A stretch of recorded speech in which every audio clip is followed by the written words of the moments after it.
Kayo nagtampak ng pangura. Kaya nga, araw-araw, ang lalaki sa ako galing sa loob. Nice.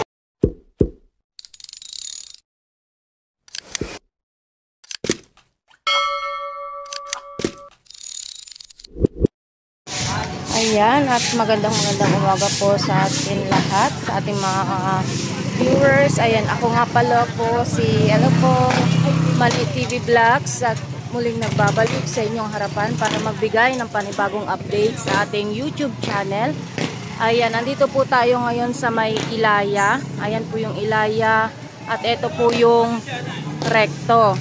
Ayan, nandito po tayo para magbigay ng update sa sitwasyon dito ngayon sa Recto Divisoria. Ayan, ito po yung sitwasyon ngayon. At anong oras na ba? Time check po natin ang oras. Ay, ano ba oras na? 6:05 ng umaga. Ayan. Medyo basa yung sahig kasi umulan po kagabi. At ayan po yung sitwasyon.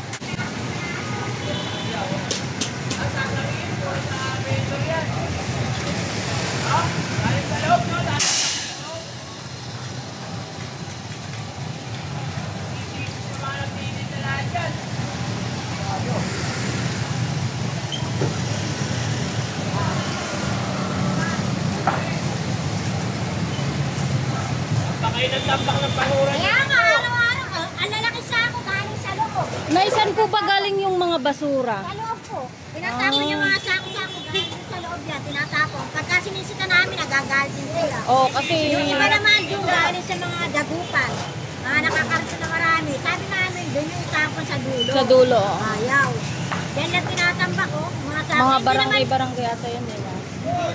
Oh, yung mga barangay. Hindi naman ganyan karaing tapon ng basura dito. Lalo mga kami-kami. Hindi kasi kaya siguro nila dinadala dito kasi nga yung Wala kasi truck. nagbabawal dati. Pinagbabawalan namin. Ako lang magbabawal. Wala nang mangyayari. Ayun, grabe ang daming basura natin ngayon. No? Kasi Sa sinasabi ganito nung hindi ito makukuha ang basura kasi Britodis yung sinabi ng ano. Tanghali, tsaka dumarating Solid tanghali. waste. pero ang sabi sa June 30 daw, last na po nila. Tapos July, Lionel na ulit. Yun na. Kaya maging okay na ulit tayo dito. Kaya nga. Sana nga. Oo. Yun eh. Kaya nga eh. Hirap. Parang nasisisi pa yung mga vendor dito eh, no? Samantalang dati, kaya namang i-ano yan eh, patupad naman yung maayos eh. Kaso nga lang kulang talaga ng ano. Wala talaga. Tsaka konti lang ang basura rito. Mga galing sa loob yung mga gaya. Kaya nga, narinig nga namin eh. Dinadala daw nila dito. Sabi namin, kayo pala nagdadala dito. Natapon. Pero hindi yan ganyan karami ng basura ng pera. Oo nga eh, no? Hindi na kasi pumapasok ata yung truck dun, kaya ganun. Dati yung si Orne, may dumaga na rin yun sa gabi. Lalabas, yung mga basura namin nilalagyan namin. Sa una, nung naano si walang basura ng iuwi. Kaya nga eh. Ayan yun, naikuti na lang. Hindi na kayo mahirapan. Hanggang July na lang. Namin ang katakto na lang. Thank you Sabi na ko, yun. napapahamok yung mga vendor. Thank you.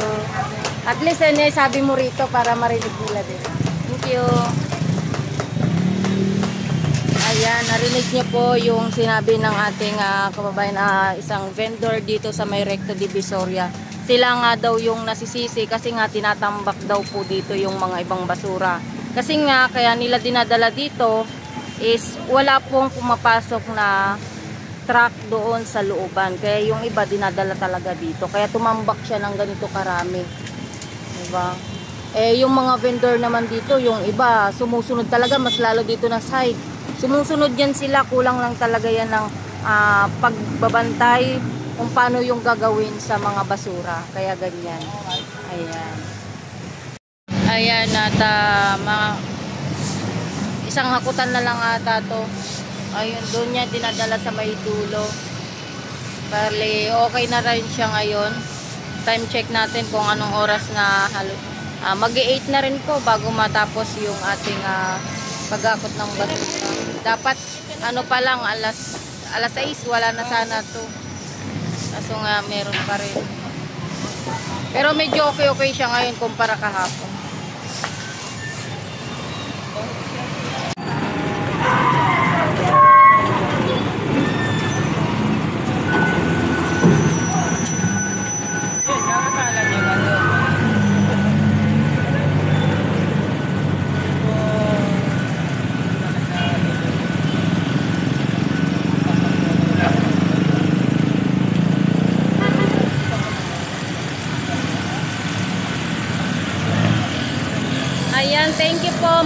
si, ayan, Saiga, 4NG. Konting taste na lang tayo. Yes po. Ayan, sinasadya na yan ni Tok Meneng. Siguro mane, yan yung tambak ng basura sa mga, oo nga po eh. Shoutout po sa'yo.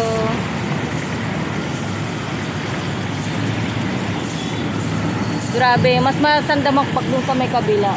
Pero ngayon buti na agap-agapan na nila kasi kahapon mas malala. Babalik na si Yorme, yes po, babalik na po siya.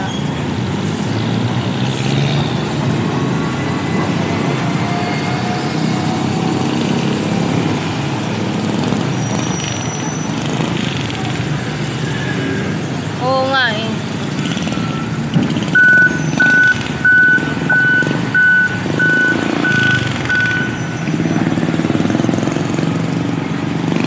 Ayun na nandiyan. Akalain mo balita ngayong birthday ni Tito. Kailangan kung ano mo mag-yun na mag-sige.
Opo, meron po talaga. Araw-araw po ito ganito.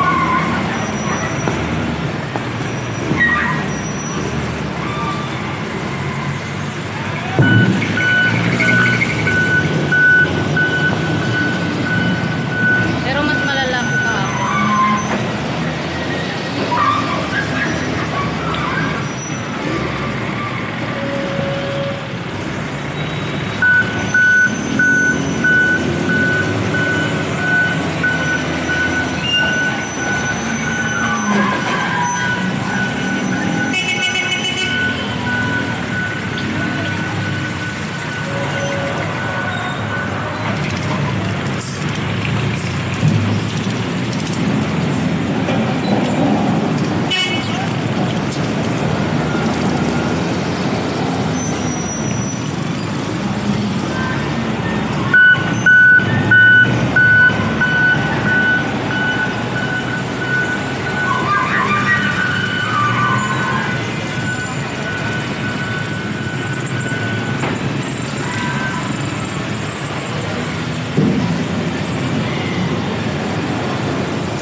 Alala yung kuryente.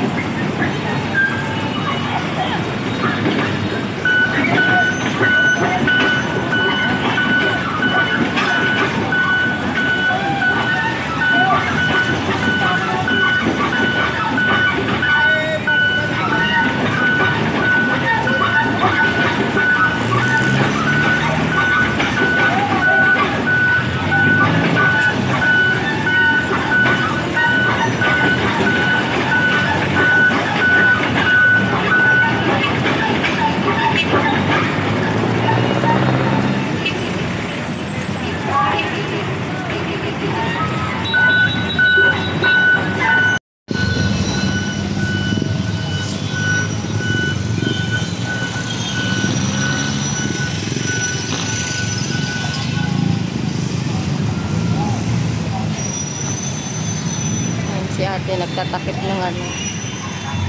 Kasi mabaho.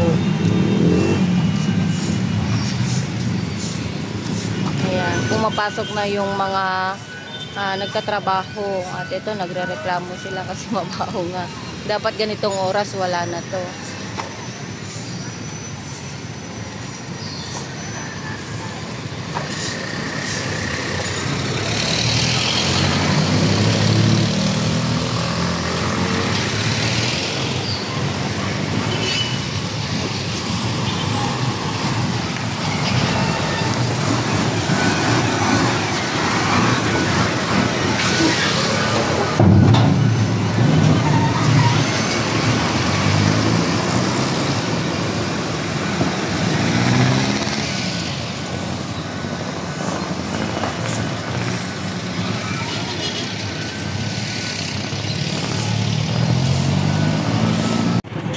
Ah, yes po. Papa Jack, ito po yung turnover. Ito po yung regalo niya kay Yorme. Ipapamanan daw niya kay Yorme ito eh.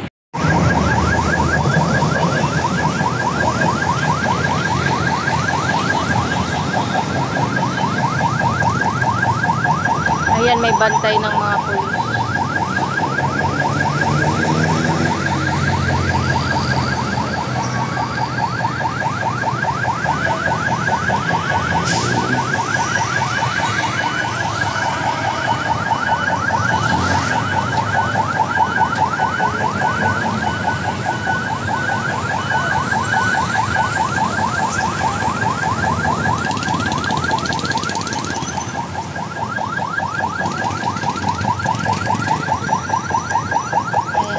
Morning po!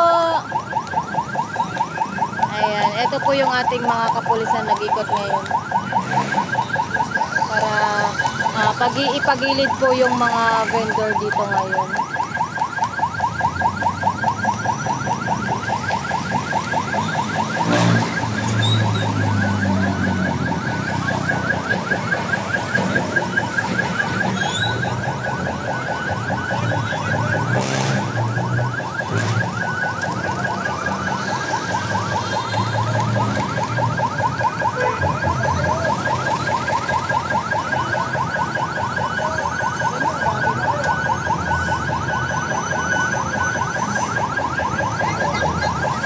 Sinaway na ng polis yan ha.